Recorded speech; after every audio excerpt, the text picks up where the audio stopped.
Welcome to the Game Professor Podcast, where the students have taken over and we profess our love and hate for all things video games. As always, we'll get into the lecture lowdown with a rundown of the rest of the course and a brief announcement about some PlayStation dynamic pricing. The main point of our episode today is going to be a discussion about Arc Raiders, followed up by some Switch 2 sales numbers. Heru is going to discuss some WOT and WOW, so that's some World of Tanks and WoW updates. And then, unfortunately, the passing of an industry legend, Tomonobu Itagaki. Sorry for the butchering of that name. Anyways, first we'll start with the PlayStation dynamic pricing, which is actually making its way into the wild, although it's been happening probably for around a year. Online on Reddit, a post got some attraction as they have their own account. This individual, DARXIV, so 14, posted two different photos from the PlayStation Store of Red Dead Redemption 2, and one of them was from his account, and the game was listed as $19.99, and one was from his wife's account, and the game was listed at $14.99. Now, if you don't know what dynamic pricing is, that's a strategy where not just games, but anything in real life, the pricing is adjusted based off of essentially supply, demand, and other personalized algorithm data to try to basically get as much money as they can from people. So if someone's willing to spend more, the price will be higher. If someone's willing to spend less, the price will be lower. Or the one thing that people have actually probably experienced is something like an Uber, where at high desirable times, the pricing goes up for an Uber ride versus some off hours. That is a version of dynamic pricing. So what you're kind of seeing here with this particular post is the fact that the gentleman that posted it obviously probably plays more games. And so the PlayStation algorithm and data that they've gathered shows that he's more likely to buy a game, so the game's more expensive. And his wife... Oh, by the way, that's not my assumption. There is a brief amount of text that they posted with this. So, not my assumption. But his wife plays less games, hence the game is a little cheaper to try to incentivize that person / that account to make a purchase that they may not otherwise make as they don't play as many games. Specifically, you're looking at account history, engagement levels, purchase patterns, player engagement, even things like PlayStation Plus tiers and subscription status, regional and seasonal demand fluctuations, so holidays, that type of thing, and personalized offers targeting returning or even lapsed subscribers. Sony has made some official statements along the lines of they're maximizing average revenue per user through, quote, personalization and pricing optimization on PlayStation Plus and the PS Store. So while they didn't say specifically dynamic pricing, you're basically aligned with what dynamic pricing is. I mentioned that this kind of originated in 2024, and it was widely known that they experimented with Astrobot pricing, as there were a lot of posts along similar lines. Some users received different percentage discounts from 5 to 25% on the game, and some didn't see any at all. And this didn't affect sales, and Astrobot actually did pretty well, selling 1.5 million copies by early November 2024. So with that being successful, they most likely have continued that, and we can actually see evidence of it. So, expect that to be around in the future. And just so it doesn't feel like we're harping on PlayStation, this is also something that the Xbox Store has also implemented, and other major retailers have done so as well. The other well-known example would be like airlines and things on top of that. Any comments here? So many. Go for it. All right. So first off, I do not have an issue with the more or less normal dynamic pricing that we've had for a really long time, which is the supply and demand fluctuation of products and goods. So like the Uber ride type stuff? Yeah. I think that's perfectly acceptable. If especially in peak hours, if you want to use Uber, like other people are going to be vying for that same thing. So you need to be willing to pay to effectively, cut line, right? Yep. Not necessarily cut the line, but like it should dissuade people from using their service, which does have a finite supply, meaning the number of drivers and cars they have out and about in a particular area. I'm okay if the money is going to the drivers because it's their time, right? And they don't necessarily have a lot of rides outside of those peak hours. So I can definitely see the argument for the drivers for sure. Yeah, I can definitely see that too. I said it's not, but I don't actually know one way or another where it's going. It's probably not going to the drivers, just having previously worked for, some of those rideshare and food delivery companies that are third party. So I highly doubt it. But I do have a very significant issue with them trying to claim supply and demand for a digital product. There is no such thing. There is no supply. There is no demand. Well, I mean, there is demand, but there is no supply in the standard sense when it comes to a digital product. You're giving us the product, like we're purchasing either a license or the actual product itself, assuming we can hold on to a hard drive for long enough. And the only time that, like, once you set a price for a game, that price should never go up, right? Imagine if, like, Among Us increased their price because so many people were purchasing it. Yeah. Right? It's a little bit different when it comes to, like, early access versus release stuff. It makes sense to lower the price for early access and then raise it for release. Like, that makes normal sense. It's scummy, but I get it. But having two different people in the exact same house on the exact same PlayStation, that's ridiculous to me. Because you know what's going to happen?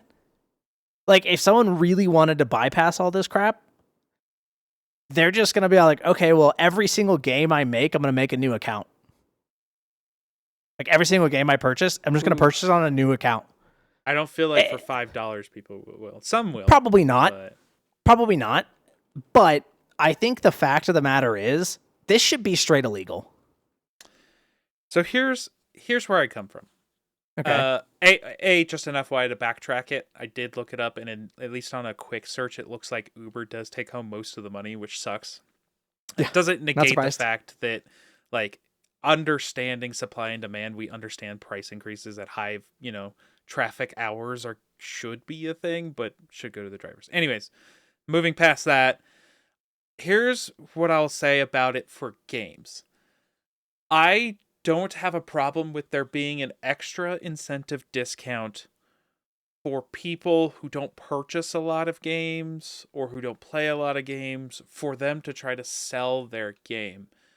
What I do have a problem with is the potential of zero sales at all for people who play a lot of games. I don't feel like people who are enjoying your service should be punished because they're enjoying your service a lot.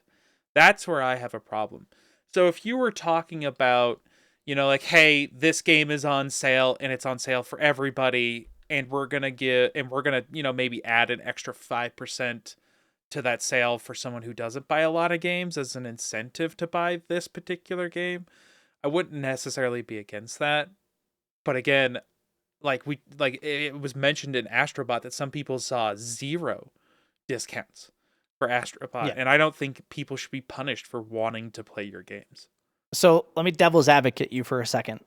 Sure. Take that exact same statement that you just said. Hey, we're putting a sale out, 20% off for everybody, but some people get an additional 5%. Okay? Yeah. flip it on its head and say, hey, we're putting out a 25% discount for everybody, but some people only get 20%. That feels like shit. So here's the thing. It feels like shit because it's a major corporation, but it's been a thing for business for forever, right?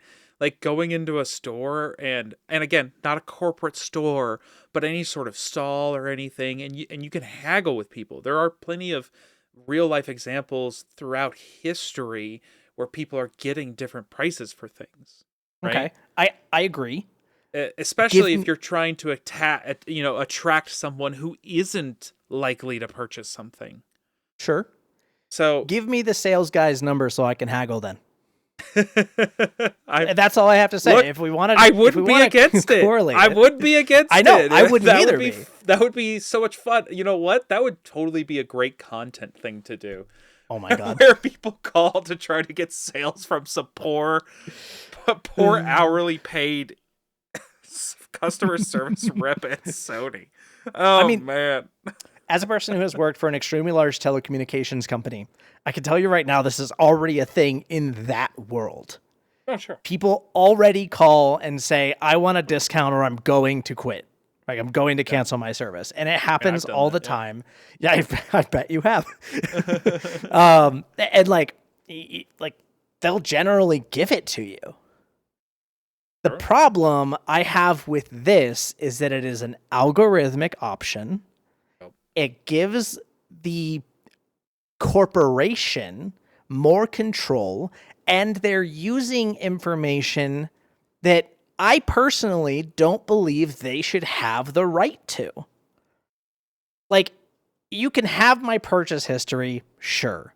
Yeah. But if you're getting it from a different company, I don't think that should be acceptable. Okay, imagine if Steam introduced this. Sure.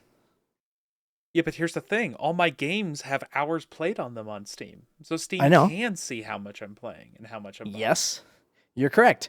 Yeah. We're going to get into Arc Raiders later, but imagine if you already had Tarkov, you already had Delta Force, you already have Escape from Duckov, right? You already had every extraction shooter on the market, and Arc Raiders was $80 for you. But for everybody else, it was $40. That's the slippery slope I'm kind of talking about. It can be abused. I am not denying that in any way or form, because that is where we're headed. But it's one of the reasons why I also started with it shouldn't be a punishment, right? Correct. And I'm not talking... But it's going to feel that way. And I'm not talking 20%. I'm not talking 25%. I'm talking like literally, here's 5 extra percent because you're not likely to buy the game. Sure. So it's a few extra dollars is what I'm talking about. I just don't see that being where it stops. I don't disagree. I'm going to go deeper on it. But as a concept, I don't necessarily have a problem with. But the big problem here is not the concept that you're talking about. It's the trust of the company behind it, which I don't trust any company. I don't disagree with. Including the one I work for. Oh, yeah? Which one do you work for? Not happening. The point is that the point is that if anybody out there trusts a company, who are you trusting? Name the person that you're trusting. Because every company out there uses AI, uses algorithms, uses models, uses FOMO, uses every marketing trick in the book to force you to buy something, right? Force is obviously a strong word. Sure, but you've gone from one extreme, which is, like, hey, I don't mind the idea, to the other extreme, which you're basically saying they shouldn't have control over pricing their own games, period. It's specifically the personal pricing. If the price is available in a region at a number, it should be that way for everyone. If you want more people to buy your game, everybody should benefit from that desire. Then why is there different prices for different regions? Because of currencies and crap like that. Come on, dude, that's math. Sure. So don't math me this late. But here's my point. If you're okay with region pricing, then why can't they have different pricing for people of different socioeconomic levels? So Look, if someone I'll doesn't be real make a with lot you. of, so if someone doesn't I'm make a lot of money, but Mhm. Oh yeah, I'm entirely okay with that as long as we're charging people who are CEOs and worth millions of dollars. We're charging them thousands of dollars to play $60 games that we're currently purchasing. That's my only that's the only way I'm accepting that. Take I the mean, money from the people who already have it, not the people who don't. but here's the thing: you're picking this specific fight to have when I pick that so many fights, regional. dude. Well, I mean, that's true. We both do. But when there's similar types of things that already happen on a regional basis, or which you could extrapolate out to people's net worth slash income, and it, it's something that already happens in general. It's just at this point they're applying it to the data behind how much they play, essentially, right? How much they Yeah, play and how much they purchase. but that's my problem with it is it becomes personal rather than a socioeconomic status, rather than regional, rather than things that you can more or less control. You can't always control your socioeconomic status, but there are ways of improving that socioeconomic status and there are ways of moving to different regions. I Those mean, so things is are so is the possible. is the shopkeep on the corner supposed to turn people away because he has to keep the discount the same for everybody? Why the hell Maybe is he he could have turning gotten people away? that. Well, because maybe he could have gotten the sale from that one person if he dropped it an extra 5 or 10%. That's a haggle, though. That's different. No, I'm talking about attracting them by calling out to them. Like the market sellers, like, hey, come in for you, this price.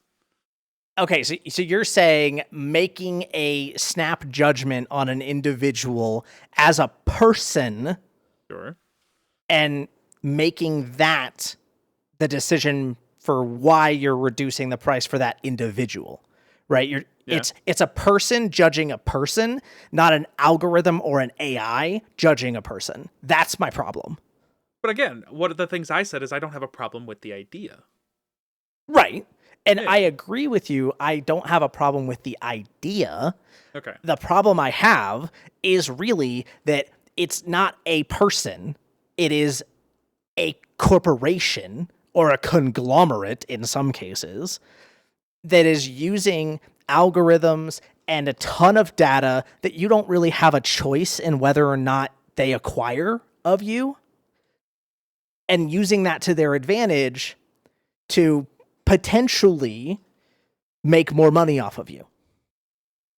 Sure. I I get where you're coming from, and I don't fully disagree. But the whole thing of any sort of company slash anyone selling anything, and this is anywhere in the world in any sort of structure, the whole Mm-hmm. point is to sell you something around the Sure. world. And if the choice is no sale versus sale, and the difference is a 5, maybe 10% discount, I don't see a problem with them taking it. I do agree that it's much harder to stomach when it's faceless and soulless. Mm-hmm. But if AI and an algorithm wasn't involved and it was just the 1980s and still a major corporation, is it vastly different when it's basically a large machine? I mean, I understand your point, but I think your correlation to a shopkeep is different. I mean, And that was a lot more personal. I'm not going to. well, A, it's more personal. B, it's again supply and demand. There is no supply limit for a digital product. So you can't make the argument of we want to sell out of our product, right? Yeah, but sell out is not the same as just sell, right? Because you Sure. could still have a lot of something and your goal is to still sell as much of it as you can. And if by giving somebody a 10% discount, you can still make 10% profit on the price as opposed to 20%, why not do that? Sure, absolutely. And I agree with you that I would be okay with a $5 or $10 difference for some individuals. But my problem with it becomes the point where that's not where it's going to stop. And I know you and I have had 1.5 million political conversations that we don't bring into this podcast in particular. But like you have oftentimes a very similar opinion when it comes to political views. Yeah. To be clear here, I do agree with you that there is a slippery slope here, and it's one that we should not be okay with. And even now, they've already abused it, right? Because one of my initial complaints was that you shouldn't be punishing players. And by testing Astrobot, where some people had 0 discount and others had 25%, you've already abused it from day one, from the start. So I'm not disagreeing with you on the trust. My only initial point was I don't have a problem with the idea in moderation, as is fucking everything. Right. Like a 5 or 10% type of incentive to try to bring in people who may not pick up something. Because on the reverse, somebody who may not try Left 4 Dead, who's enticed to pick it up, may find a new passion and a new love, Sure. which is totally fine. But just to kind of finish it out, to your point, they've already abused it since day one. So I can't really disagree with you on that fact. I would love to discuss a little bit about what would make it easier to stomach. Sure. Go for it. If you're good with that. Yeah. So a couple of things that would make it easier for me to stomach is something along the lines of like, you cannot like legally, right? It would have to be some kind of legal implementation. Like you cannot do dynamic pricing within the first year of a release. Okay. Yeah. Right. You can't do dynamic pricing. I wouldn't say first year because obviously video game sales drop off hard, but you could do like, within a couple quarters of business. Right. And you know me, I always take it as far as I possibly can with the expectation that people will haggle and bring it down. Right. Fair. Because if you don't overshoot, then no one is ever going to necessarily recognize that this is something you absolutely want. They're just going to be like, 3 months? Nah, you'll be okay. It doesn't matter. What's 3 months versus 0 days, right? So what you're saying is we start at a year, but we are okay with 6 months. It would probably come down to 6 months. Realistically, it probably would. But that's why whenever I make arguments like this, I'm always going over the top. For those of you who are curious why I'm always going so far. Like that's kind of my thought process. But I also think that there are certain personalized aspects of a person that they should not be able to include in that algorithm. And I think personally that is play hours and types of games you own. Yeah. And a large part of why, because again, I'm going to take this as far as possible. Imagine Microsoft.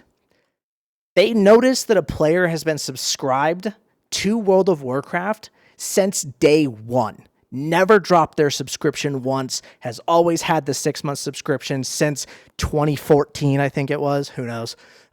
No, it's 2004. Wow, where am I? In the future. Right, for real. Imagine, right? They see that. The next expansion that comes out, it's now $100 for you, while it's $40 for everyone else. Right? It's that kind of a thought process. And it's the reverse of that I have a problem with. It's not the I'm giving this cheaper to everybody. It's the game is actually $60. Some people I'm giving it to them for $40 and others I'm making pay $100. Yeah, well it's I mean, I already mentioned, as long as you're not using it as a punishment for people that enjoy your stuff. Right. But the problem is that we live in a capitalist society. It will absolutely be used in a society where human greed, but yeah. Yes, sure. But I call capitalism greed. That's me. I mean, any money making is greed, and yes, they all do it. You are correct. I'm there with you. I have greed myself. I am not immune to that sin. But my point is that we know it will happen.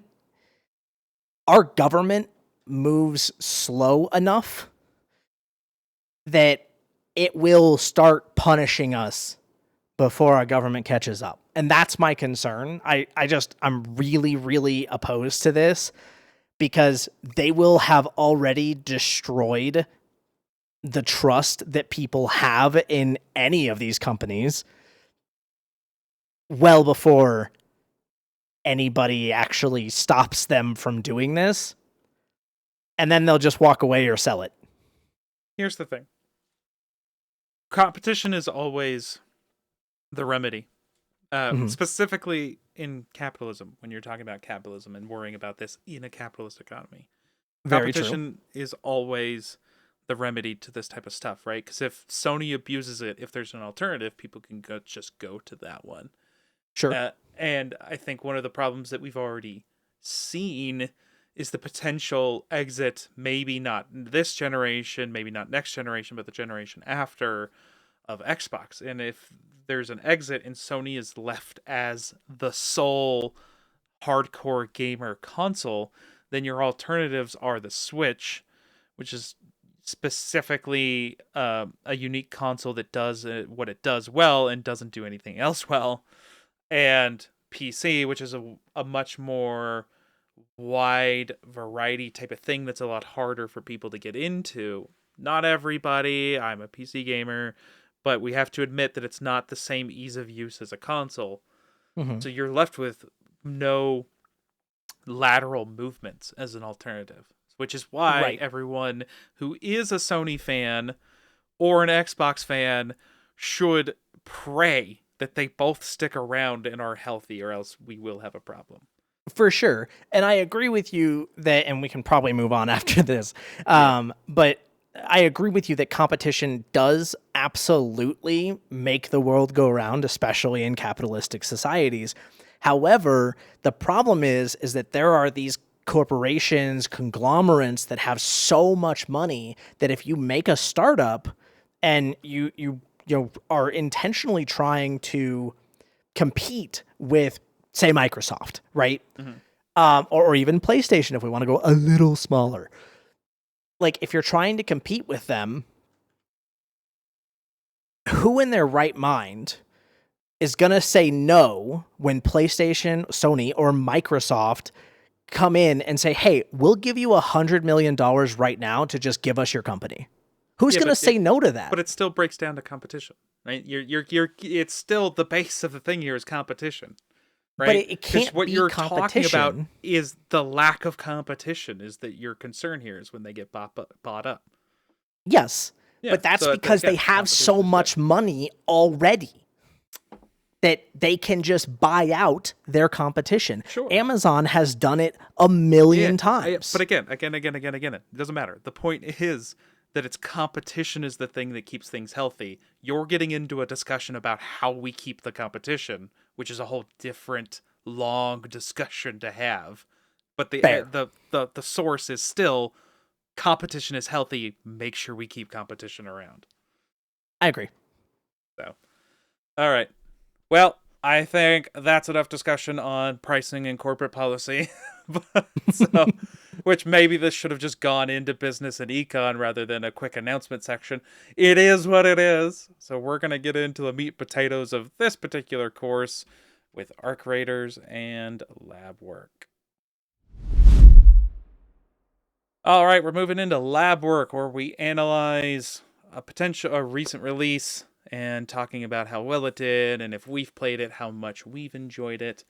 I've already mentioned we're specifically getting into arc raiders, and before we talk about the things that we've enjoyed or not enjoyed, just to kind of quick throw some numbers at you. It has an estimated 1.6 million copies sold on Steam alone within the first 3 days, which, if you don't know, is successful. Industry analysis kind of suggests the total sold across all platforms exceeds this figure significantly when consoles are included, but we don't have those numbers yet. It has approximately, from those Steam sales, $61 million in revenue. The numbers peaked for Arc Raiders at 354,836 concurrent players on Steam on November 2nd. And for those of you keeping track, no, that is not Sunday, as there were problems that we could talk about on Sunday of keeping people connected. The game had a huge amount of players, and it actually reached 374,971 concurrent viewers on Twitch, claiming the #1 position, and even had a pretty decent peak on YouTube. Like, what's that? November 2nd was Sunday. Was it? Yeah. Oh. I thought it... yeah, you're right. I thought it was Saturday. So there you go. That is Sunday, which they could have had more. Unfortunately, they had a whole bunch of connection issues. You know what? Off the bat, let's just get into that particular issue. Sure. I couldn't play on Sunday. Took me hours to get in, and then once I got in, I unfortunately got booted out, and then I couldn't get back in again for another hour and a half, so I gave up. They had a huge influx of players that were trying to play it on that particular day, and the servers just couldn't keep up. They eventually implemented some fixes. They got better closer to the evening, but it was, for the most part, an all-day problem. It affected match times for those people that even were able to get in. And as compensation, Embark Studios gave out 500 Raider tokens, which is their in-game currency for purchasing skins. And that is kind of a valuation of $5. So that was nice that they did something. They obviously didn't have to. So a good gesture is a good gesture, at least. Yeah, I thoroughly agree. So, all right. Anything you want to mention about the things you liked or didn't like? So I know a lot of these extraction shooters have a player market or some kind of auction house type deal. I actually really like the fact that Arc Raiders does not. Yeah, I mean, I think they've designed the game well enough that it doesn't need it. Because if you look at Tarkov or Delta Force or pick your game, a lot of those games are, you kind of need the player market. It ends up being a pity system, right? Where, hey, I haven't been able to acquire that thing over multitudes of raids, but I have been able to get a bunch of other stuff that I can sell, and then I can just buy the thing that I need. So I think the game has been designed well enough to not need a player market, which is refreshing, because I think it's rewarding in and of itself to be able to find those things or make those things, or just not necessarily feel like you need to have that thing to keep up, which I do like. For sure. And like, I can literally talk about an experience that we had today, you and me, right? We were in a raid. We were walking up to a building. We noticed people inside of it, and we started yapping back and forth, right? And didn't shoot on sight, which is a very rare occurrence in a squad game on Arc Raiders. And so we started yapping back and forth, and one of them was like, hey, do you have one of these? And then Plague ended up handing it over, and he was like, well, I got like 2 cat beds. Do either of you need 2 cat beds? I totally lied and said yes. I mean, the dude got something for it. Who cares if you lied? He absolutely did. Yeah. But my point is like, that's an interesting thing. It would be more enjoyable to see that kind of a player interaction, where you could even go a step further, where you can... It would be difficult to like add friends mid map, but it would be kind of cool to be able to like walk up to another player and just like press and hold E on them or something and just add friend. I mean, that could... I don't think I have an issue with that. I mean, I think tying that back, is there I haven't really looked. Is there a recent players tab or anything? There is on the end screen. And I think there is on the regular screen as well. But the problem is the only way that they show up on your, Raiders nearby message is either they extracted with you, or you can also get their name if you shoot them when they shoot you. Oh, well, no, they don't need to add anything. This is already an easy solve. Oh my lord. Anyways, tying that all back. No, hold on. It's an easy solve. The community just gets together and we all agree that if you want to make a friend, you just give them a love tap. Oh god. Know, just a little pop in the leg, and it's okay, yeah, man, I'll hit you up with a friend request when I get out of here. Okay, the solution is to use your hammer. If we really want to go that far, you use the hammer, you walk up them and you just tap them with the hammer. Yeah, right? Hammer 5. Very little damage. Yeah, hammer exactly. 5. Perfect. Hammer 5 for friendship. But anyways, tying this back to the player market, it would be cool to be all like, hey, I need such and such. And they be all like, okay, well, I have 5 of those in my stash. I can bring them back out to you. Right? Yeah. And like, that would be cool. And then you could like trade, be like, I have like 5 of these. Like, do you want to just do like a quick swap or something? And that'd be sick. Right? Now, the reason that I like that and not just implementing some kind of trading system is because of the option of betrayal. Sure. Right? Which is what keeps this game interesting. The option of betrayal, regardless of topics that I'll get into in a bit, the option of betrayal is what makes those interactions so enjoyable. Yeah, I mean, because one of the problems that I saw someone was like, well, I wish there was a PvE only mode where I could co-op with people because it's so much fun taking down the arcs and stuff. Mm-hmm. And I didn't bookmark it or anything, which, everyone can have their own opinion and they can have a desire for what they want from the game. But I think your point is valid here, where that type of thing is enjoyable because it's special.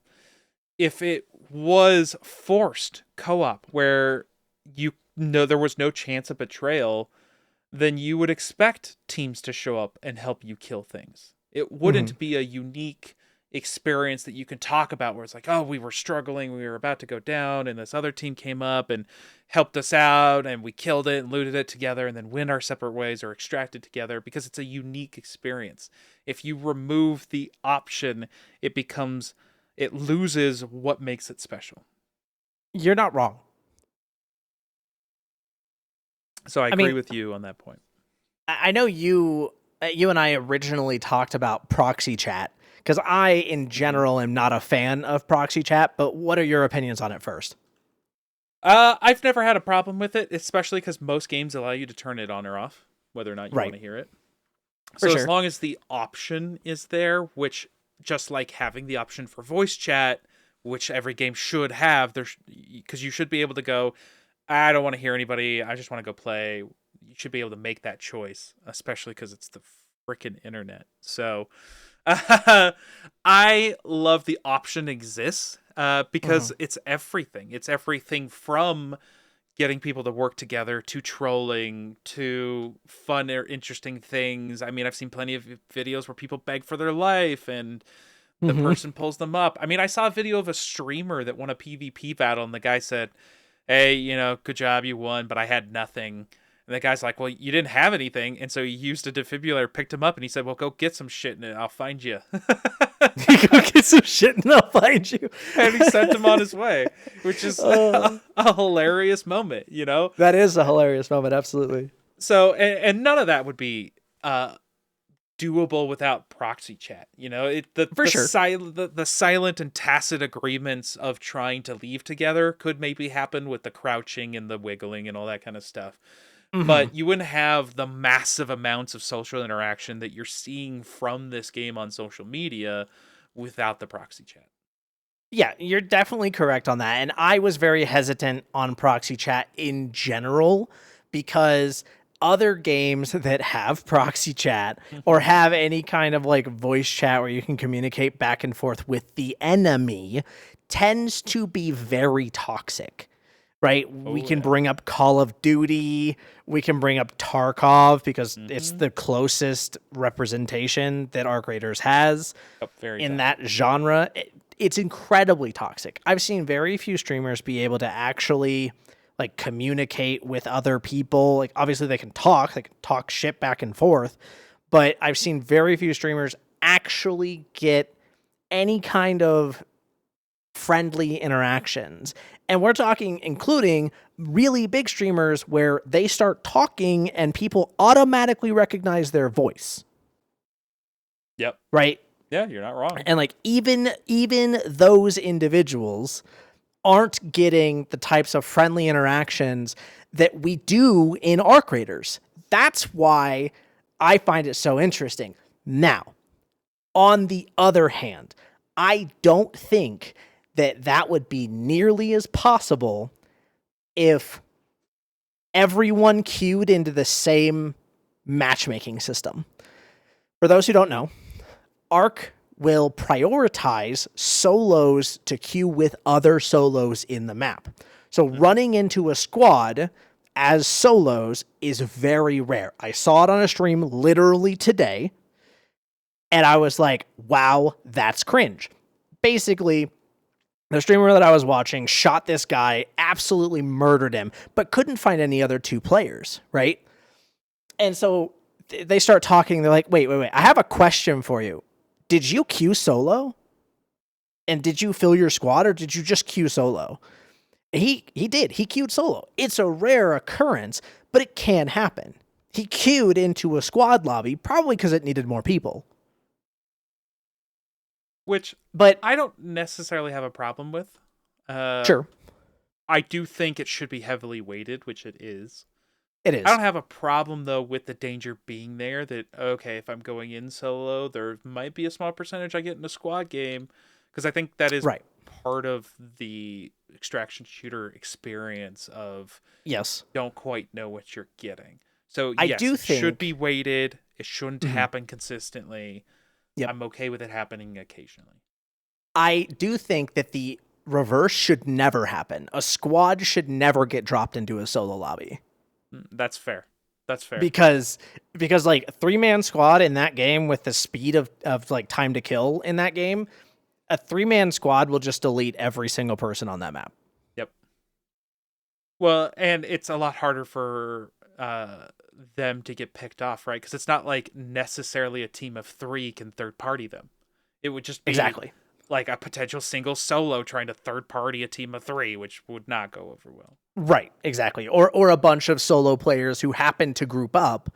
But the problem is that no one has a name over their head if you're solo.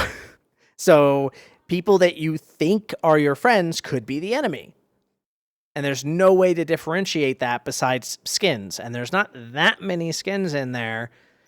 So you kind of get lucky, maybe. Yeah. But anyways, moving on. Do you have a different topic on? No. So I was just, we talked about all the nice interactions. But yeah, last night, a couple of my friends and I came across a group that seemed friendly at first, and unfortunately, one of them was using a voice changer, and we did some looting in the same building together. Everything seemed fine, and then as we went to leave, unfortunately, one of my friends got caught between some arc. And we had actually fallen all the way down off the building, or jumped out in my case. And totally. They came up, and they came up behind him as he was fighting the arc and just murked him. So, it obviously that's a sucky situation to be in, which is why in times of when that social interaction happens and it works, it is so much more special. Not that anyone wants to experience those shitty moments. For sure. And I also know that friend is listening, so hi. Hi to him. We'll get you some more loot. We'll get some good for sure. For you. It'll happen. Any other interesting topics? Well, I have a couple if not. Just because we're kind of already on PvP, did you want to go into PvP while we're kind of talking about it? I do. Okay, PvP in that game, and I think this is one of the primary reasons that we even have the interactions that we currently do. Taking another person's loadout is kind of useless. And, like, it's not valuable. You're better off, like, you can get more, unless they happen to have, like, a pink gun, right? Or but just high level gear that Sure. they went in with, essentially. But like in general, you can get more valuable loot, like looking at straight value, you can get more valuable loot out of a random pod. Or Arc. Right? Or Arc. Yeah, well, that's what I mean. Arc pod. Well, I'm talking about the live arcs, like the drives and stuff. Yeah. I'm thinking about the ones that like come and like land and you pop them open. There's 3 little spots on them. No, I'm just adding. I agree with you. I'm just adding like all the stuff you can find on the ground, the high level loot places in the world, and even the AI enemies have good loot for the amount of effort to take them down. Absolutely. Not necessarily the super high ones that take a lot of tier, but even the regular ones have good loot. Like wasps and hornets, they have like their drivers are very, very good. Not to mention the fact that there's always the chance at better loot. Sure. And there's so many no conflict loot spots that you could just like walk around the map and never get into like a high value loot area and still be able to come out with really good loot. Now, plenty of videos online of stuff that's not marked on the map as high value areas. Correct. Now, I will say, here is one moment, in my opinion, that PvP makes sense. You aren't sure how those players are going to interact, so you're always risking letting them know that you are there. Yep. So it's very possible you start talking, they start shooting, right? Now you can try and do this around a corner, blah, blah, blah. But if you got 3 people that are just run out and push you, then like good luck. It's kind of a coin toss at that point. Who's going to win? Well, if you're out in the open, is to be clear, I want to clarify. Sure. Because if you're behind cover, they're out in the open and start pushing you. Oh, yeah. But I'm thinking about today when we just murked those guys who were just chilling in that tiny little box. Yeah. I feel so bad for those guys, man. I mean, the deed was done. The deed was done. Like, yeah, I started shooting immediately. I don't know if you were going to mention it, but like, I felt bad afterwards. And if I mean, these guys aren't listening. We're not big enough yet at all. I hope not. But if they're out there, if this ever gets to them even years from now, I'm so sorry. Like we took them down, and I didn't feel bad about taking them down. But as we're finishing them off, the guy just, in Proxy Chat just goes, "We could have worked together. Yeah, we could have looted together." Oh man, that was so sad. I know. I was like, so he's right. He's right. He absolutely is. I mean, but they could have just been saying that, right? So. Oh, absolutely. Exactly. The problem is we were in an incredibly high value area, and there were puzzles in there that needed to be solved, right? And you don't necessarily... Yeah, exactly. Ones that make you vulnerable because you have to carry around a freaking battery because for some reason you can fit an entire Arc Surveyor into your freaking pocket, but you can't fit a tiny battery. Yep. So it's kind of one of those things where it's like, okay, do I just murk these guys just so I get it over with? Or do I try and talk with them, right? And depending on what we have, I'm probably going to try and talk to them, right? If I have a free loadout, might try and talk to them.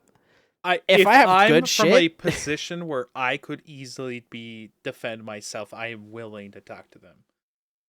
Yeah, for sure. I mean, we were around a corner. They had no idea we were there. No, but also the thing is that us coming around the corner, we're open. So if they come out of the room shooting, there's no cover for us to get to either. For sure. And dude, if you do end up listening to this, close the damn door next time. Yeah, they just because that's number one. Like, I think 2 pops went in there and popped 2 of you. And our number other 3 friends started tossing grenades in. Exactly. Like, oh man, it was so cursed. But yeah, like as a whole, PvP is not valuable, right? It is not directly valuable. Stealing the loadout off of another individual is generally not going to be worth it because a lot of people are still running around with, common or uncommon, at the very most rare guns. Most people aren't bringing, epic or legendary guns in.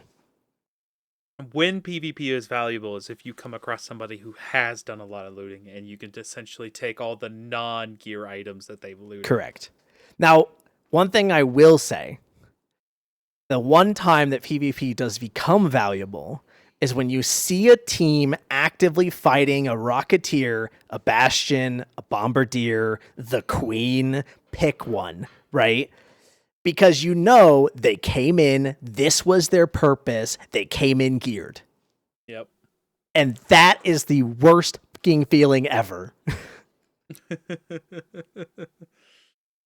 But that's what makes it interesting, right? If it was Yes. just PvE and you could bring in all that gear without any worry of losing it because it's only PvE, then those fights become a lot less interesting because it's like, yeah, I just gotta cheese the AI, get behind a corner where he can't hit me, pop out every now and then and shoot him until I whittle him down enough, and then I can go loot without worrying about any other players. Like it loses its luster. We mentioned it in a previous course, but even the developers themselves stated the game started off as PvE and it was boring. The play tests that no one was having enough fun, and it only became fun when they added PvP.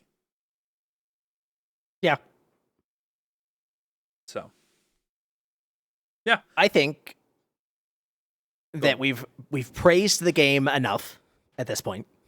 Well, so I before we get into the negatives and things we want to change, just some quick mentions. I love the diversity of the maps.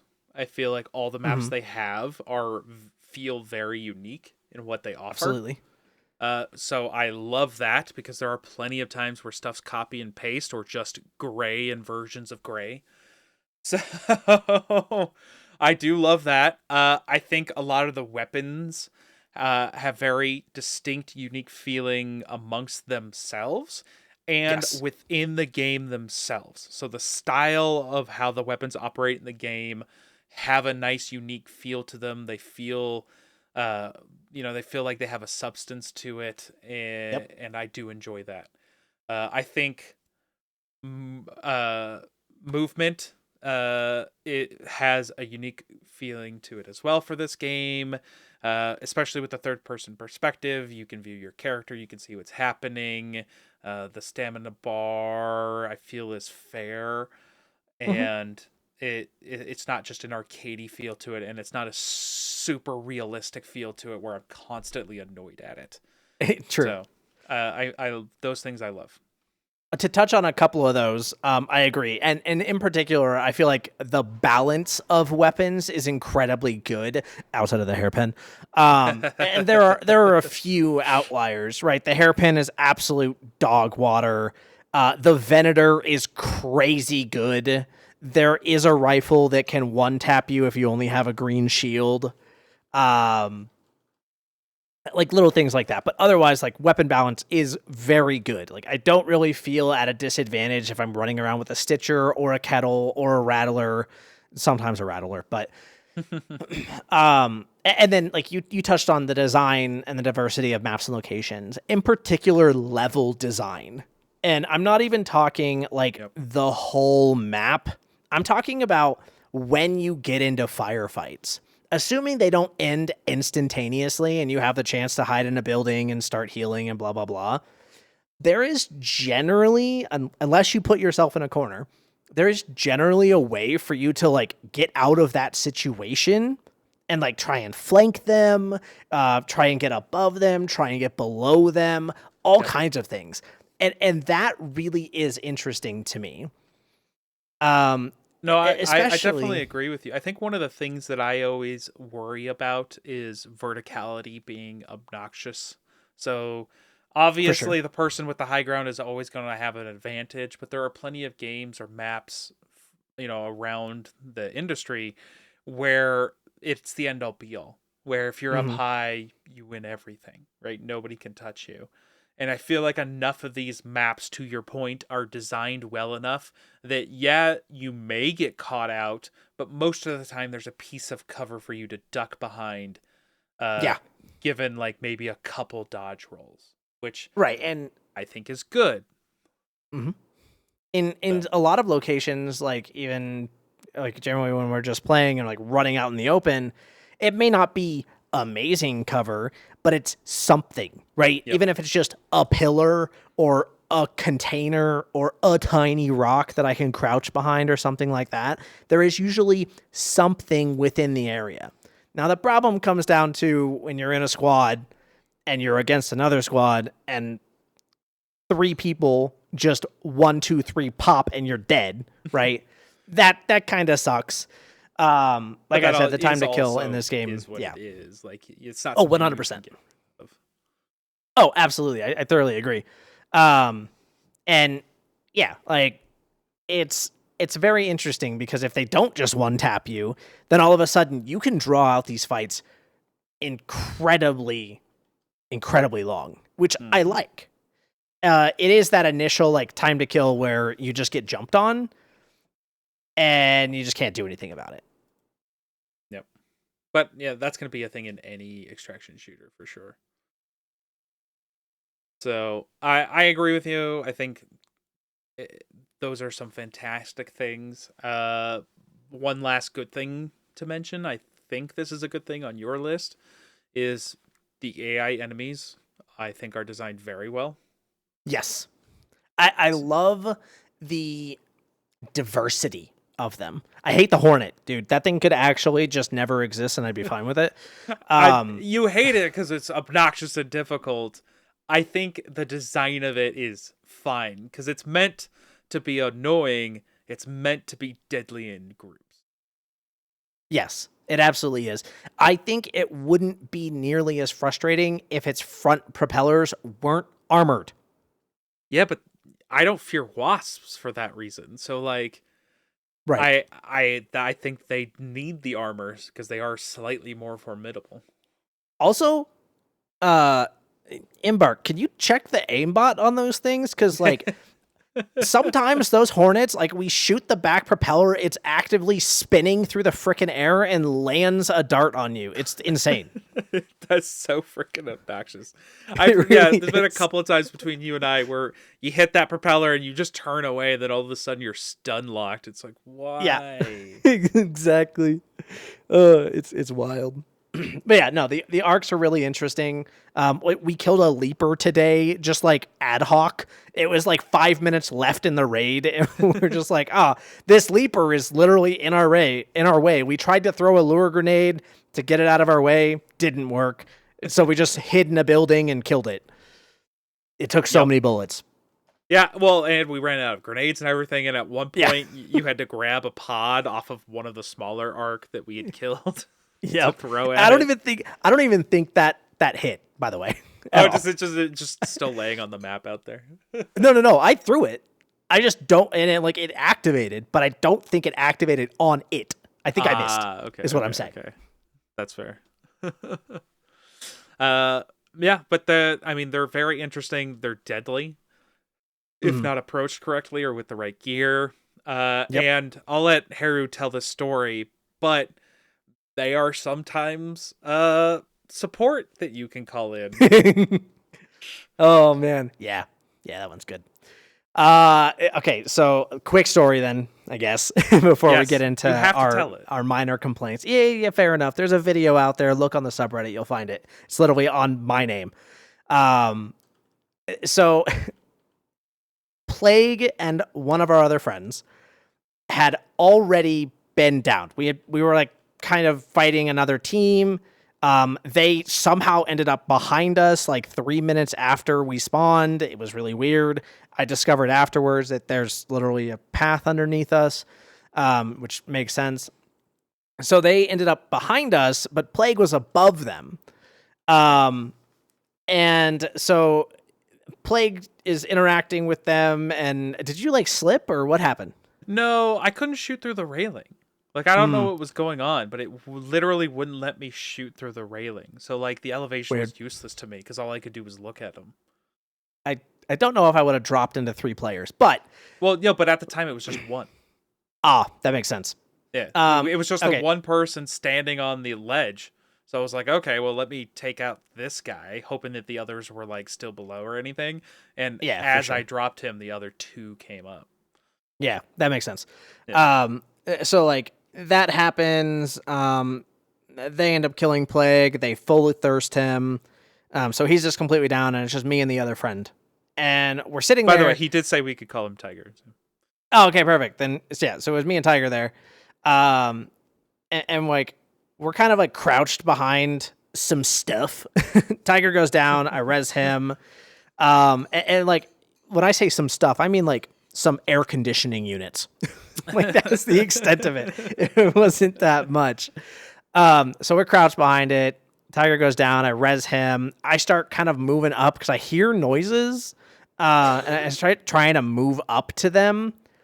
And we mentioned it to Tiger. I think he ended up just staying down there. He was still healing at the time, and I think he was going to move afterwards. Oh, that makes sense. And then so basically, I and that team ended up flip-flopping. And so I was up on the top of Pilgrim's Peak, on top of the radio tower, and they were at the bottom. They ended up killing Tiger and thirsting him. So I'm just kind of chilling up there, and then someone comes to the bottom of the zip line at the bottom of the radio tower, and I just tap him in the head, and he was like, "Come down there, I'll catch you." And I'm like, No, I'm not coming down there. Like, why would I come down there? He's like, "You're gonna have to come down there eventually." And I was like, "No, buddy, I could just stay up here for 21 minutes. I have a pharaoh. I have nothing." Oh, like, I don't my Raider, care. what big eyes you have. Exactly. Like I'm sitting up there. I'm slowly running out of bullets because I'm just like sending shots at all of them. And we end up realizing that there's 3 teams here. So the one team that was fully underneath me was just like, no, we're done. And they just leave. But the team that had actually started this whole combat and killed Plague and Tiger, then they're like messing around. We're shooting back and forth. And eventually they start leaving. And I'm like, okay, well, just going to kind of vibe here for a little bit and watch them. And it's like they're trying to leave but not leave at the same time. Oh, yeah, they're because they were still taking pot shots at you from further down the hill.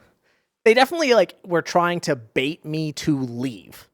Mm-hmm. So Plague in my ear in Discord points out, "Hey, there's a Rocketeer in the distance." And it like they're between me and the Rocketeer. And I'm like, "Well, I have a pharaoh." So I shoot the pharaoh long distance. Tiger also mentioned it a little bit afterwards too. Oh yeah, perfect. So like I see the Rocketeer, I shoot it, I miss my first shot because bullet drop. And I land my second shot, it starts flying over. It successfully kills 2 of them. And that's the best part about it. Because you ridiculous Blake. So like I obviously knew it wasn't going to see me first because they're right below it in the open. So like there's nowhere really for them to go. I don't know if they noticed it right away either. I don't think they did, dude. I really don't. I think they were still looking up at me. And yeah, so that thing just comes over. Like a freaking horror movie. The slashers just slowly coming up behind all the unsuspecting teens. Yeah, literally. So anyways, it downs one of them. I full thirst him with the Pharaoh so he can't get back up. It downs another one. The guy comes and tries to res him and gets hit by a rocket, and it kills the downed player. Normally, the Rocketeer and all arcs will not target a downed player. But in this case, it was targeting the standing player who was standing on top of the downed player and killed the downed player, which is hilarious. And then that other player just like ran away. And I kind of traded shots with him back and forth, but eventually he just left. And I was like, okay, cool. And yeah, that was the whole experience. I got no loot from that, but it was a great experience. Yeah, it was so much fun. The maniacal laughter that was happening as we were watching the rockets rain down was great. Yep. Oh, absolutely. Tonight, I tried a similar thing while we were all alive. It did not work out. No, it did not. So your mileage may vary, but it is a fun aspect of the AI enemies that if you can finagle it right, you can kind of call them in for support or a distraction or all kinds of stuff, which makes them interesting in the context of PvP as well, rather than just PvP making the AI battles interesting. They both work together, which is For you know sure. what? Good game design. Wow. Oh, weird. So actually, another similar story. It happened today, right before we started recording this, and we were getting extract camped. It was our last game before we started recording, and we were getting extract camped. They one tapped one of our other friends, not Tiger this time, and the extract opens. He goes into the extract, and we all sprint in there. We can hear them coming up. Well, sorry, interrupt you for a second. For those of you who don't know that haven't played Dark Raiders, even when you get downed, you still have a large amount of movement that you can do. So even though he's down, he can't fight, he can't do anything, he could still crawl into the extract zone. And he can call the extract and send it back down when you're down, which is really nice. Like that is amazing game design. But anyways, so you could hear them moving around. We knew that there were Ark nearby. So I just lob a lure grenade straight into the sky. Right as I fall down, I just lob it straight up. And I heard, and I wish I could have seen this, but unfortunately I couldn't have because we extracted. But I heard a Rocketeer activate on that lure grenade. And I was just like, good. Get wrecked. Yep. It's like the ending scene to a movie where the bad guy's trapped outside and chaos and evil is exactly gonna consume them. So yeah, it's great. It's fun design. The AI enemies are hard, but not impossible to beat. They have unique intelligence. If they see you, even if you go inside, they'll try to find a way in, even if it's through a regular doorway. So they're not just completely dumb. Obviously, they're AI, so you can still cheese them a little bit. Yep. It's a good time. They have unique weak spots too, which is really nice. It's like not all, hey, hit me in the head type deal. Oh gosh, bullet sponge stuff drives me nuts. Yes, I 100% despise bullet sponge stuff when it's used as the basis for your whole game. If there is an enemy every now and then that is a bullet sponge enemy, that is okay. But when every encounter is a bullet sponge encounter, it drives me nuts. Yeah, and like to be clear, the Bastion is not a bullet sponge. It has a weak spot on its back. The Bombardier is not a bullet sponge. It has its primary weak spot is actually the fact that you just kill its spotters and then it can only direct fire. So you just peek shot it constantly. Exactly. No, that's the Bastion. Oh yeah, sorry, my bad. You're right. And then the Queen, same thing. It has weak spots. Its legs are weak spots. You knock out the legs and all of a sudden that thing is useless. The Leaper is pretty much the same, but it's actually easier to just shoot its core. Yeah, like just little things like that is really, really interesting. And obviously the Wasps and the Hornets and even the Rocketeer, their propellers are their weak spots, which is really cool. Granted, on the server slam, I think we just kept shooting the center of the damn thing. Well, I did that for some of the Ark too until I realized. So. Yep. Yeah, exactly. I mean, who would have thought that this $40 game introduced limb damage on the Arks? Yeah, had good enough game design to make AI fights interesting and somewhat skill-based. For sure. Rather than the multi-million-dollar, billion-dollar companies that put out a game where it's like, yeah, just hit it so that you can watch your numbers go up and its numbers go down. That's super fun game design. My favorite. Man. But the Division. So moral of the story is the AI enemies, interesting, fun, unique. Yes. Good times. So, all right, first complaint. Go. Yep. Okay. First complaint is, honest to God, the sound. The number of times players have literally just walked around a corner or even sprinted around a corner, and I had no idea. And keep in mind, the game is just, out this last Thursday. So it's not like this is a skill people already had over the weekend that were causing them to be silent. Because this is almost every encounter as the game has come out. Correct. And even on the server slam, it was the exact same thing. Like, you cannot hear players. unless you are standing still. And your teammates are standing still. And your teammates are standing still. Then, and there's not a bombardier or a rocketeer nearby. Poor Leaper. True. Then you can hear them as if you have wall hacks. It is insane. But if you are moving in the slightest, you're not hearing them. It's wild. I really hate it. I don't mind it to a degree here. And let me specify this. Because I like that you can't sound whore. It is very annoying in a lot of the extraction shooters where you can't get close to anybody because you can instantly tell where they are, how far they are, the direction, elevation. It's very annoying, and it removes the ability for interesting flanks or gameplay unless somebody is super focused in.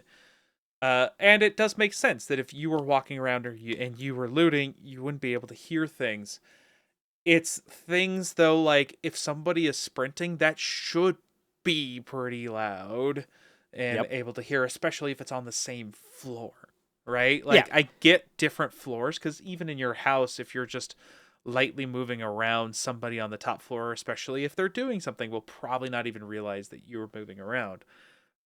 But when you're talking about sprinting or doing anything like that, that stuff should be easy to hear, especially on the same floor or coming up a stairwell, that type of stuff. Yeah, 100%. And like, especially the sprinting, I don't need to necessarily be able to hear them if they're in like 2 rooms over or whatever, unless they're sprinting, right? Same thing. Looting, but yeah. But I think you can easily solve this problem by just making it to where crouching makes absolutely zero noise. But walking makes a little noise, sprinting makes a lot of noise, right? Yeah. I think that's the easy solution. I don't need to hear their reload sounds. I don't need to hear their team comms. I don't need to hear any of that. Especially compared to your teammates is the big thing here, right? Like, yes. Your teammates should not be louder than the enemy at a similar distance. Yeah, well, and hell, identical distance. They can be right next to each other, sprinting alongside, and you will hear the teammate, like, so let's say like they're equal distant left and right of you.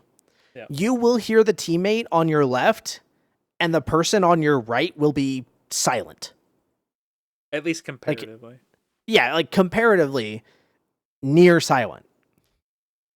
Yeah. The sound is really a bad thing. And I honestly, just that particular aspect though, because I will say the rest of the sound design amazing is fantastic. Hearing all this fighting going on off in the distance, the sound of the enemies that feel weighty from their sound, the rest of it's great.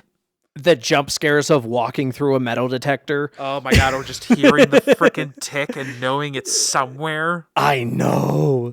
This thing is where wild. Are you? I could hear you.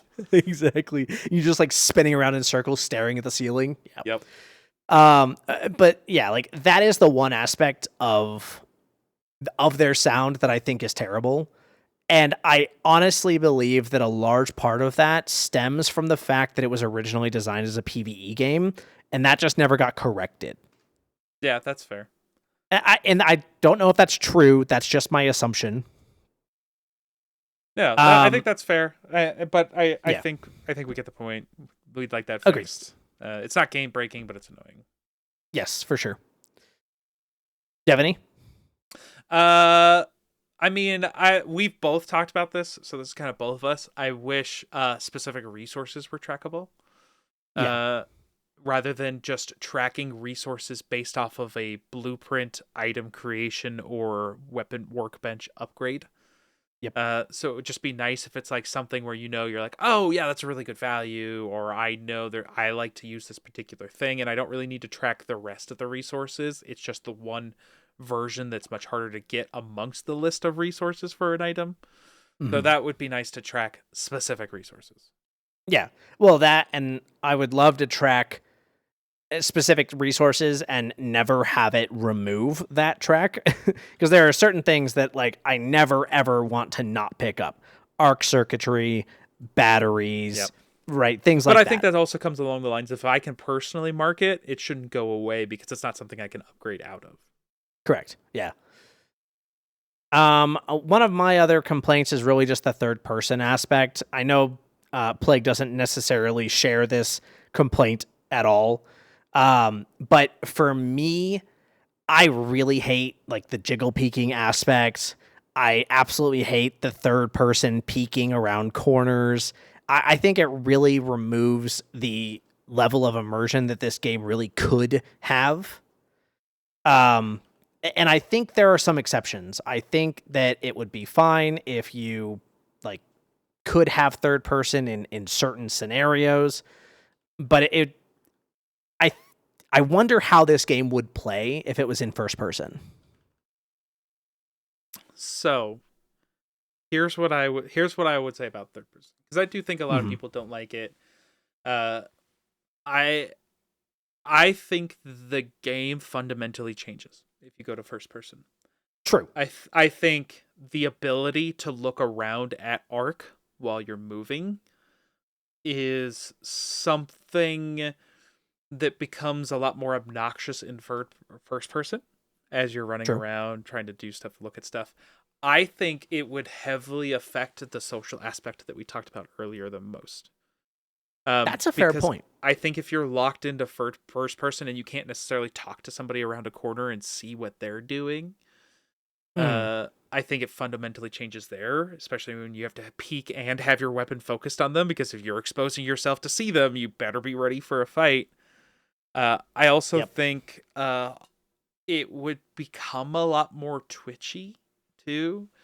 Just from the feeling that first person perspective brings to a lot of games, where it becomes a lot more focused on, like, the aiming and the gameplay, and it does allow people that are more skilled to excel more, because people who aren't as skilled can use the cover as a crutch. True. So I do think it would change that social aspect a lot. Now, I will say the way that they implemented third person is quite good. They didn't put the camera too far back. Yep. Yeah. And they gave you a shoulder swap option. Oh, it's a must. I hate third person games that don't have that ability. And there are so many. So many. Yes, I agree. So like, while I'm still not a fan of the third person aspect, regardless of the good points that Plague makes, I still think that they implemented it well. And I can recognize that fact. That's fair. And I think everyone's allowed to have a personal preference. I'm not disagreeing with that at all. So I think that's fair. But, just sniping someone, it hits different in first person. Oh, it absolutely does. I do think people would be way more aggressive. It's like, if I have to have my face out anyways, I'm just going to start murdering people. Yep. But and I think that's sniping is so much more. Well, because I am a big Gears of War fan, and I will say some of my favorite sniping is from Gears of War, but that might also be just from the satisfying pop and crunch and explosion of skull in that game, which makes me sound like a psycho. But those headshots were so satisfying in that game with the sniper rifle. But I do think in general, from a first person perspective, that's fair. Speaking of that, the like hit reg type deal, right? And we've talked about this before, I like the fact that there is no damage number. There is no hit registration as a visual aspect. I think that's bad in terms of accessibility. But and immersion. For sure. I think it's good for immersion, bad for accessibility. Because players who are... You're saying not seeing the numbers is bad for accessibility? Not seeing a visual hit registration. Uh-huh. Like the tick marks that you get in certain games. Yeah. Yeah. It's like not seeing a visual hit registration is good for immersion, bad for accessibility, because those who are hard of hearing may not be able to hear the successful hit sound, because there is one. There is also a visual feedback, though, too. There is, assuming you didn't immediately dodge roll. Right? And that's where the problem comes down to. Their shield break sound that you can hear from 300 plus meters away is amazing. I wonder if that shows up if you have captions on. Like, I wonder if it puts like a little thing that says like Ooh. like audible shield sound or something. Yeah. Yeah, no, I hear don't what know. you're I saying. don't have captions on, so I have no I'm idea. gonna turn that on. Okay, We're gonna let's find see if it out. does. Okay, and one last complaint. Bullet travel. I Yeah. don't necessarily want any guns to have hit scan, Okay. but Yeah. a wasp or a hornet can be literally 5 inches from me, and I have to lead that target. Yeah. That is Skill, insane. baby. Get good. Don't you skill baby me. Skill issue. I would not have to lead a target in real life on that one. Well, have you ever been skeet shooting with a shotgun? No. I had to think about that one. I No. don't think well, I don't think it's not That's still a distance, though. It's not the degree that you're describing, Right. but You obviously do have to still lead. have to lead it. Yes, It makes sense to have to lead when something is, even 20 feet and moving, 5-10 miles per hour. That yeah, but makes it's a little 20 bit of feet sense. from you. It's just the camera's perspective. I hate you. But when they are actually right next to you, right, within range for them to be willing to shoot in the first place, it's so super obvious that bullets travel so slow in this game. They are pretty slow. I do think they kind of have to have it that way, though, so that people can't just be picked off easily from distance. I agree. Like I said, I don't want anything being hit scan. Well, not in this kind of a game. It's just it's harder to make it different for when you're fighting AI enemies versus players. It's got to be consistent. And if you make it faster, if you make it any faster, it becomes way easier for more skilled players to hit people at range a lot easier. True, but I think you could also give it a linear drop off, where it's faster when it leaves your gun, and slower as it keeps going. I mean, sure, that's a lot more programming than a consistent speed, but yeah. They're using UE5. They've already given up. I mean, we'll get into that. Any other complaints? Yeah, I know. No, not really. Okay. Yeah, I think that's it from me. I didn't really have much to complain about. It's good. It's fun. Don't have broken it is very servers. enjoyable. Make sure that all the people that want to play can play. Yep. That being said, we're not the only ones that disagree, or we're not the only ones that think this way. It's has a 94% on OpenCritic, which is one of the best reviewed games on that website for 2025. It has an 88 and an 89 for critics and regular users on Metacritic, which if the critics and the users are agreeing, chances are it's probably a pretty good game. That's and it's maintaining an 89% positive rating on Steam with 43,000 reviewers, putting it in the very positive category. And I'm not going to get into it, but a whole bunch of game reviewers, 9s out of 10s and stuff. So it's critically loved, it's commercially loved, it's consumer loved. So if you're interested at all in any sort of extraction shooter, it's definitely one to give it a go. And at $40, it's a hard argument to say that it's not worth the cost. For sure. We've both played a lot of extraction shooters at this point.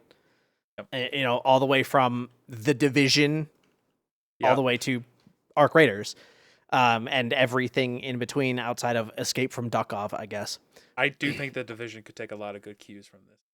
Oh, for sure. The Division 3, when? Supposedly in the next few years, we'll see. But yeah. Right. But to your point, yeah, it's good. Yeah, it is for sure. And getting into the competition that it has of Escape from Tarkov, Delta Force extraction game mode. Escape from Tarkov launched November 15th, or sorry, is launching November 15th. So in 2-ish weeks, 10 days. Math is hard.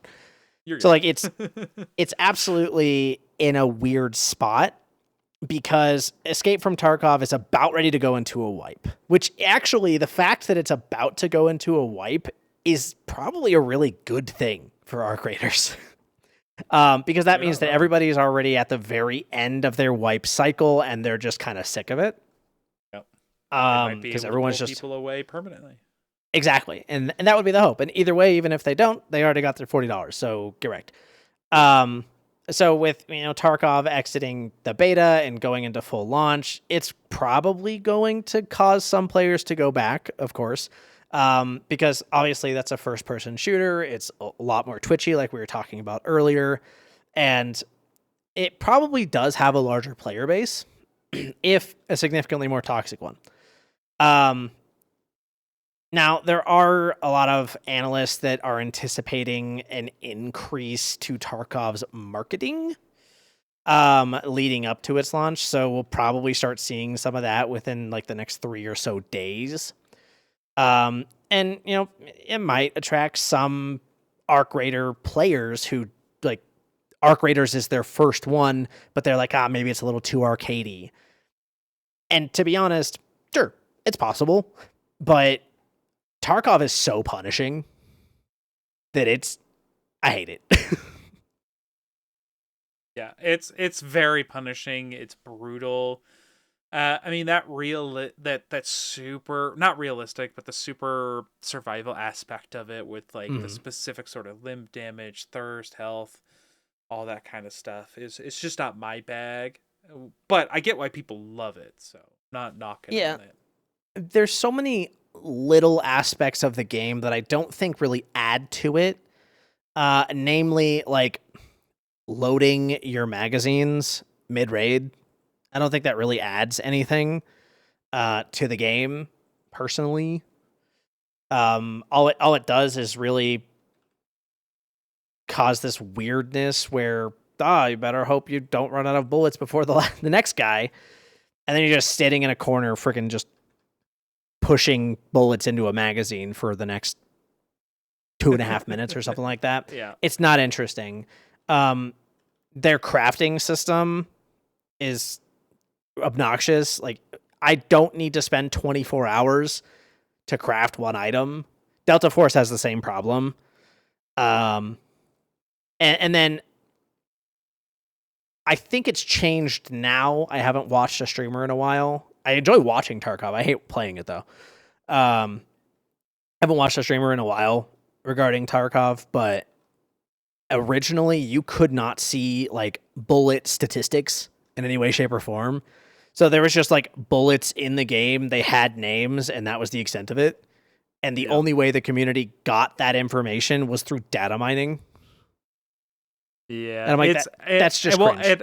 I think we can get into it if we talk about some more extraction shooters on another kind of level. Yeah. But I do like that there is no ammo levels in Arc Raiders, which I Yes. think makes it more competitive because it's not about bringing in the most valuable, highest damaging ammo that you can have.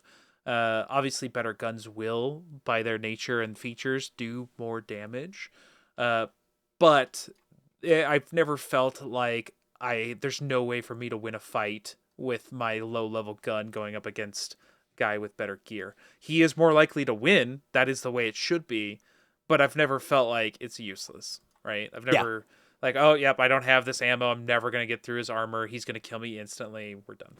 So yeah, for sure. I think it does. That's just me personally. I do want to just mention briefly that there are no wipes in Arc Raiders as opposed to Tarkov and others. The way that they're treating wipes are a voluntary prestige system that you basically go through a bunch of different trials. You have to prep for it. And if you want to get into the specifics, we can. I don't necessarily think we need to. And once you've prepped for it, you have everything, you can commit to it. And once it's done, you basically wipe that character, wipe your inventory and everything.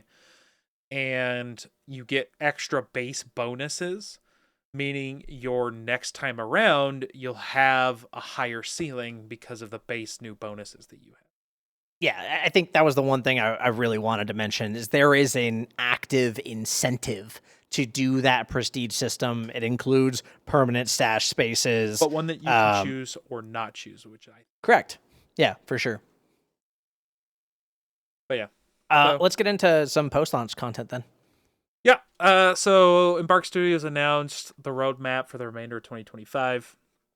In November, the update will the Northline update will include a fifth playable map, which we did mention in previous weeks, Stella Montes, maybe. Yeah. In the Rust Belt region, it'll add two new archetype enemies, the Matriarch and the Shredder, with some community events, new quests, and some fresh utility items and weapons. In December, the Cold Snap update will feature another map, new map conditions, the Snowfall condition, the Flickering Flames community themed event with new quests and fresh Raider deck battle pass. That's the basically skins some in-game items battle pass that has very similar to Helldivers 2 for anyone that's played and done those.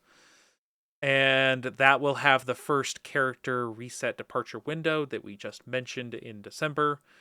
And then the ongoing support throughout the remainder of 2025 will include quality of life features, bug fixes, balance adjustments, and other things based off of community feedback. And for the prestige system / character reset / departure window thing, it's not like you have to hold a bunch of these items in your storage until that comes around. You can actually submit them early. I've watched numerous streamers who are already on like 2 out of 6 or 3 out of 6 and are just submitting items and specifically running in and getting those like specific items and tracking those items.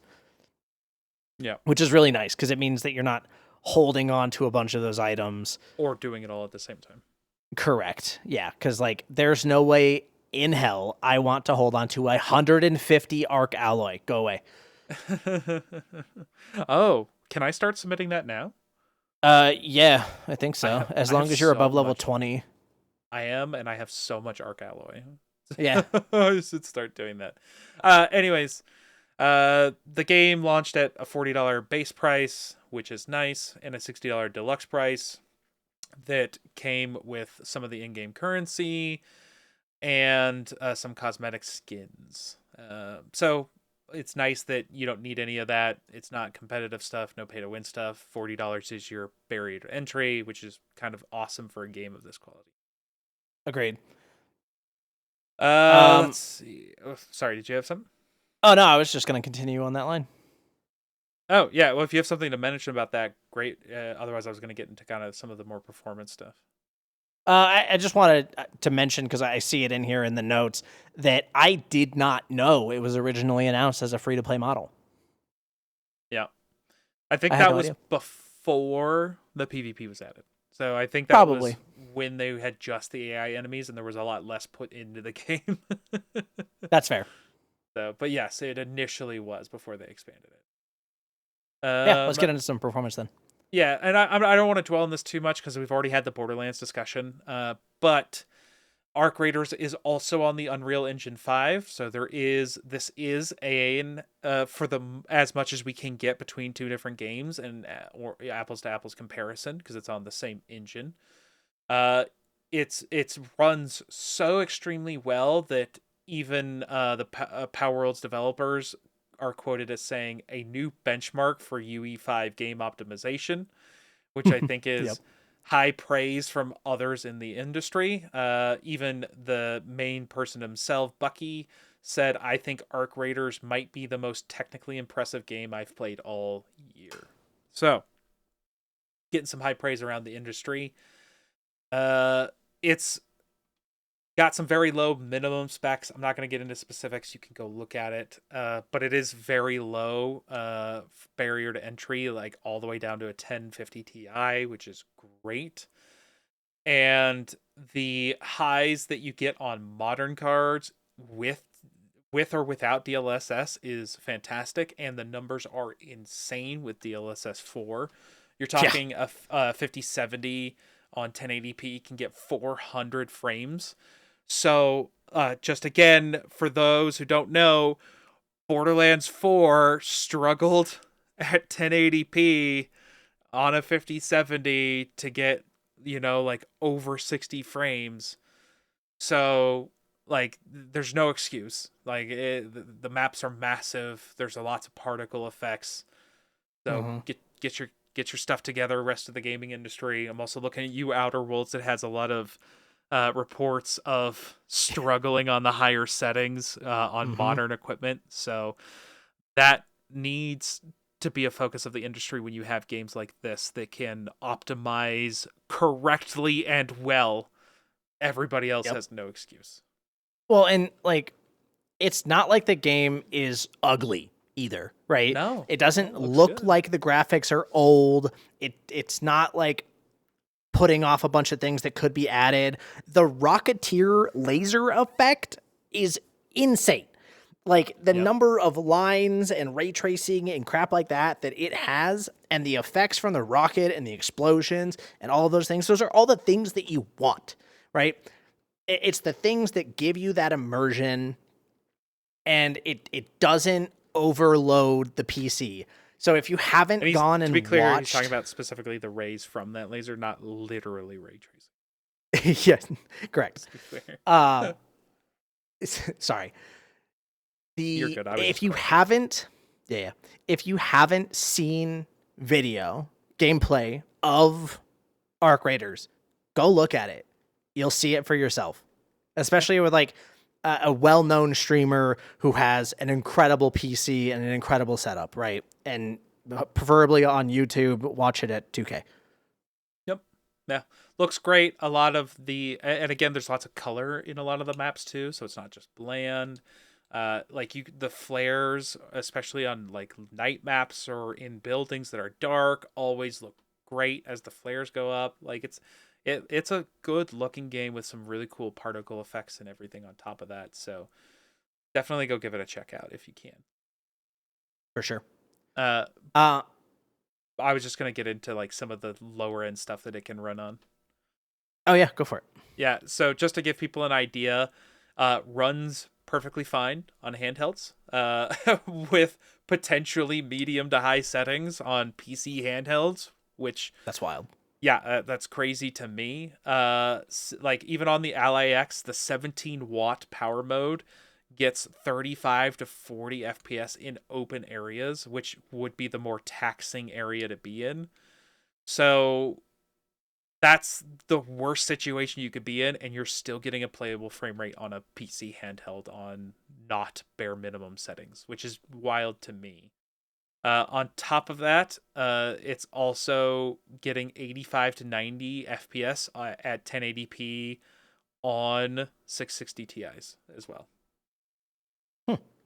So, a very old card at this point, and perfectly fine and usable. So again, no excuse to other game companies out there. It can be done. It's only a matter of willpower and, sweat and time. So make it happen. No more and excuses. Real coding, not vibe coding. Not vibe coding.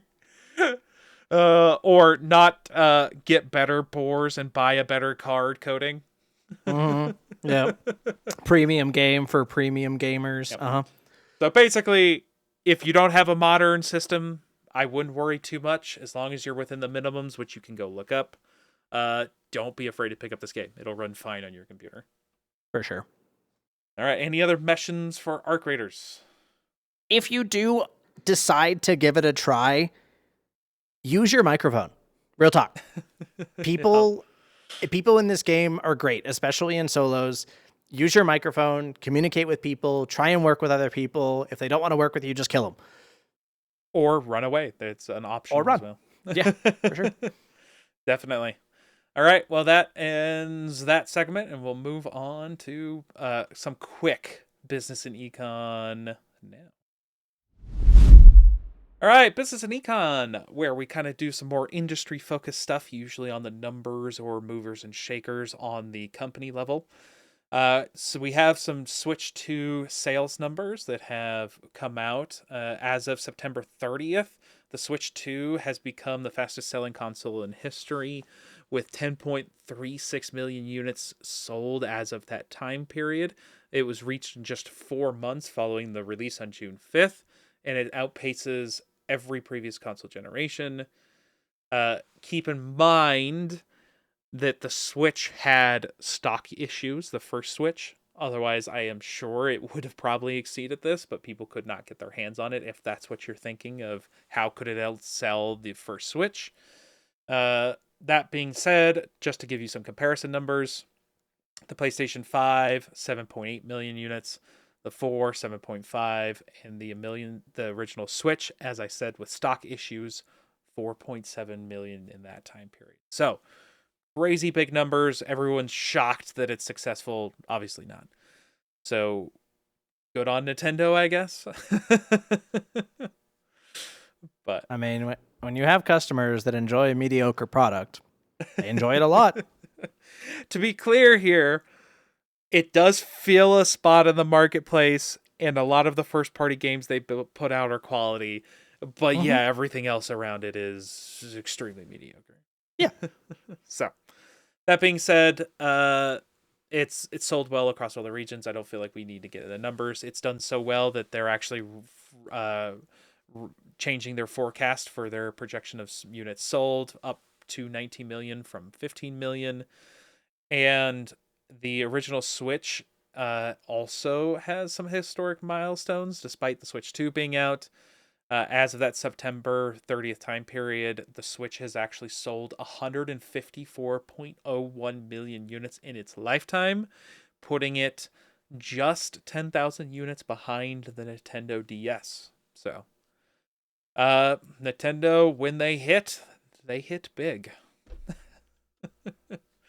It do be. Alrighty, just a quick segment there. Nothing really to mention unless you want something specific out of it. But yeah, Switch 2 doing well. Yeah, indeed. All right, we're probably going to go on to the last segment here, but I'm just not going to make the full segment switch. Did you want to do a brief mention of World of Warcraft? Yeah, absolutely. So I finally got Cutting Edge. It literally happened yesterday, which was very enjoyable. It was a very clean pull, surprisingly. So look forward to an upcoming discussion with me and one of my WoW buddies. We're going to talk about all the bosses and like some of the changes that are happening to WoW in general. Yeah, that'll be a good time. I know you have a lot to say about WoW, so everybody look forward to that. All right, let's move on to our last segment of the night, and it'll be the first time we actually get into it and some gaming history. All right, the whole point of this particular segment is, as it sounds, anything historical. I think we'll probably also use it as a segment for prominent people in the industry. Just as a kind of socioeconomic, or not socioeconomic, but like a social kind of aspect here, just in this segment.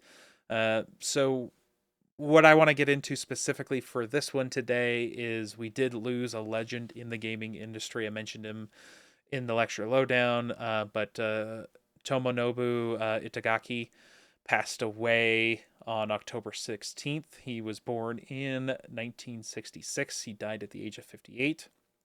And his death was announced through a final message posted onto his Facebook that he had arranged to be published upon his passing. And he wrote, quote, "The flame of my life is finally about to be extinguished. My life was a series of battles. I kept winning. I caused a lot of trouble for others too. I'm proud that I fought to the end following my convictions. I have no regrets, except I am extremely sorry that I could not give all of my fans a new game." Which I love. As your final words, you basically flipped a middle finger to your haters, and your only regret is that you couldn't do more of what you love and given it to the people that loved it. So Indeed. That being said, if you don't know who this gentleman is, he founded Team Ninja in 1995. Which is the team that did the Dead or Alive series with him at the helm and did the Ninja Gaiden reboot in 2004, which I mentioned that I did enjoy that reboot. Also, potentially infamously, depending on who you are, the main creative force behind the Dead or Alive Extreme Volleyball series, which I'm sure is pretty well known. Later in life, definitely some a little bit more rocky, as there was some various some various studio departures, and some various games he made, none quite as large as that one. But just some last kind of industry recognition from some others around the gaming industry. Mashiro Sakurai of Kirby and Super Smash Bros. Fame quoted, "May his soul rest in peace." Katsuhiro Harada, or the Tekken series, said that they were actually university seniors together and close friends. And he was quoted as saying, "Let's go drinking and make some noise soon." So there's just a lot of love expressed for this individual. So, send his family your best well wishes. And hopefully we don't continue to lose more good people in the gaming industry. But time makes fools of us all, right? True. Very true. All right. Well, may he rest in peace. And I do believe that is all we have for today. All right, people. Pack your bags and close those books. That is all we have for you today. I hope you enjoyed it, and we look forward to seeing you in the next course. Peace. Have a good one.